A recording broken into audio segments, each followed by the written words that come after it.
Magandang araw muli mga boss. Kung ganito yung sasakyan nyo at ang problema niya is kumakadyot o kaya nanginginig na kapag mainit na yung makina, dito muna kayo mag-focus sa mga spark plug niya. Check upin nyo isa-isa.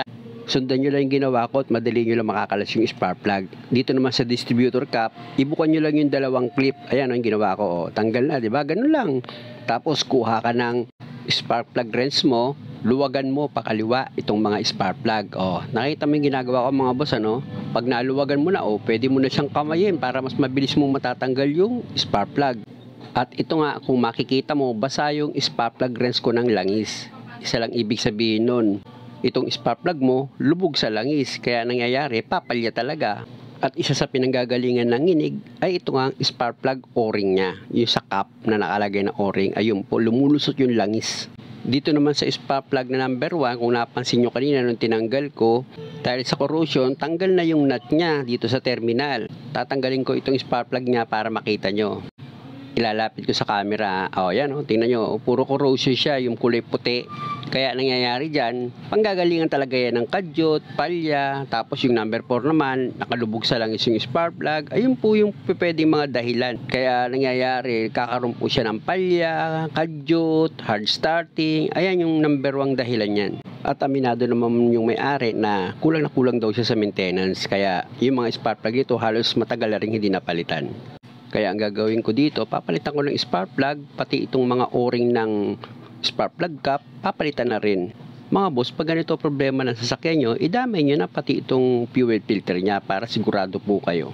Dahil sa pagtanggal naman ng fuel filter, napakadali lang. Gagamit ka lang dyan ng screwdriver. Pwede yan sa flat screw, pwede na yan sa Phillips screw. Kaya kahit anong gamit, pwede pang tanggal dyan sa dalawa na yun . Dahil pag naluwagan nyo yung mga clamp nya, pwede nyo nang kugutin yung hose. Ganun lang. Plastic lang naman yung fuel filter nito at mura lang yan. Diba kung makikita nyo, talagang palitin na siya. Ganun lang mga boss pag tanggal kayo ng fuel filter. Tapos ito naman distributor cap nyo, bago nyo siya ikabit, tanggalin nyo muna yung umido na kulay puti na kumapit dyan sa distributor nyo. Dyan sa nilalabasan niya ng kuryente. Isa-isahin nyo siya.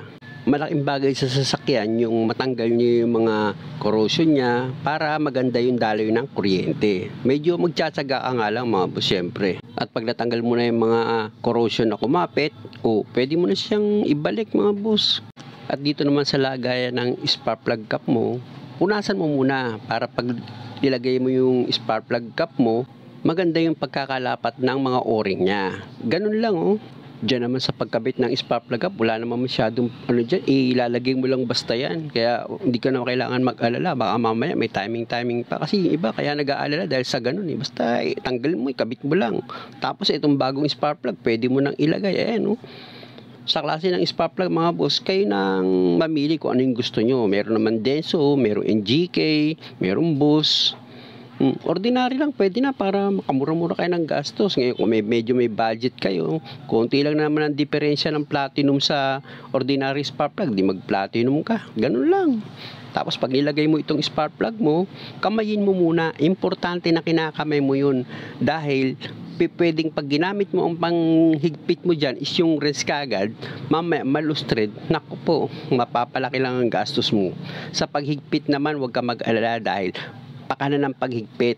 At pag alam mong pasok na sa thread, tsaka mo ngayong gamitan ng socket threads mo. Pero kamay mo pa rin para mas mabilis mo siyang nahihigpitan. At pag hindi mo na sa kayang gamitan ng kamay mo, tsaka mo ngayong gamitin itong ratchet mo. At least kaunting higpit ka na lang dyan. Diba? Ganun lang siya kasimple Alam nyo, minsan yung ganyang simpleng problema, naku po, gagastos ka dyan ng malaki, lalo na yung mga ganyang kadyot-kadyot ang problema, nanginginig, naku.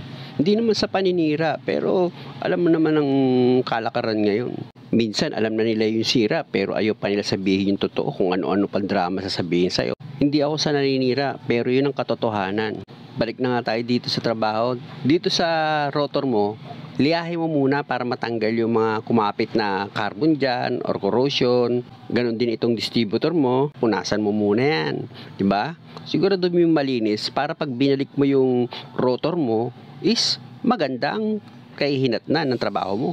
Pag okay na, ilagay mo na yung rotor mo dyan sa distributor. At itong tinuturo ng daliri ko, ayan yung arrow. Diyan kayo babase pag naglagay kayo ng high tension wire. Ibig sabihin niyan, yung arrow na yan, ang direction niyan, pakanan ang ikot. Ilagay ko na sa distributor cap. Pero ilagay niyo yung clip mga boss para mag-lock. Bago ko simulan, pakita ko muna sa inyo itong isang high tension wire na kinapitan ng corrosion. Ayan yung pinapalo ko ng plier. Bunutin ko muna itong high tension wire para mas makita nyo na maigi. Nahihirapan din ako Ayan, lalapit ko. Ayan. Nakita nyo yung nut ng spark plug, nandyan pa. Tatanggalin ko yan. Dahil yan sa corrosion, kaya kumapit na dyan yung nut ng spark plug.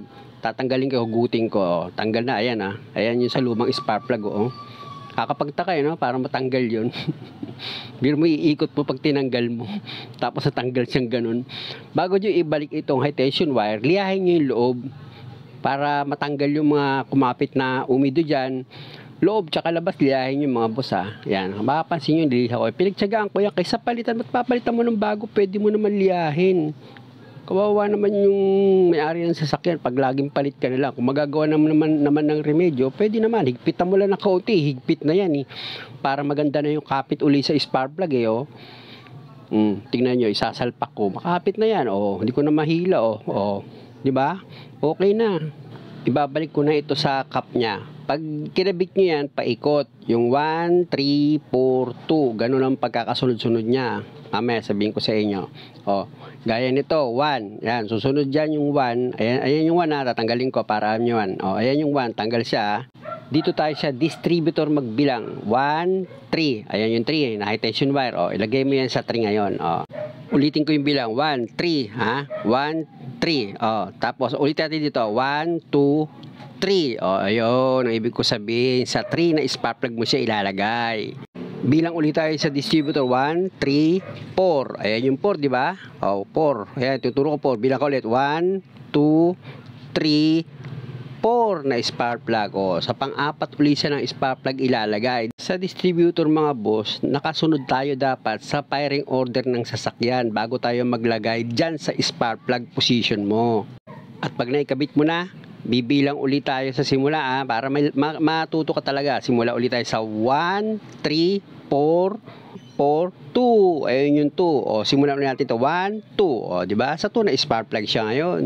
Ulitin ko yung firing order. 1, 3, 4, 2. Nakita nyo naman, madali lang, di ba? Ibalik ko na itong high tension wire na number 1 dito sa distributor cap niya. Sana mga boss, nakita nyo yung tinuturo ko. Dito naman tayo sa fuel filter. Siguro naman, nakita nyo naman kanina kung paano nyo tinanggal yan. Ganun nyo rin siya ibabalik. Meron niyang hose, dalawa. May pang ilalim at meron pang ibabaw. Yung sa ilalim, yun yung galing sa tangke na hose. Pag nailagay nyo yun, higpitan nyo yung clamp. Ito naman sa ibabaw niya, ayun po yung papunta sa makina na hose. Higpitan nyo rin po maigi yung clamp niyan. Maging maselang kayo sa pagkapit ng fuel filter mga boss dahil pwedeng magkaroon ng leak yan. Baka mamaya nalusutan nyo yung problema sa makina tapos dito naman kayo magkaroon ng problema sa leak ng fuel filter. Magastos din kahit papano. Maubos yung gasolina nyo. At pag okay na, start na natin. Sa carburetor naman, wala namang problema. Nagtaas na ako ng minor kaunti. Kaya nakita nyo naman, one click na. Mga boss, salamat huwag nyo kalimutan mag-subscribe sa channel ko. Ni-road test namin to dahil naginginig daw to pag mainit na. So far nawala na yung kadyut niya at saka yung panginginig ng makina. Maraming salamat muli sa panonood nyo mga boss.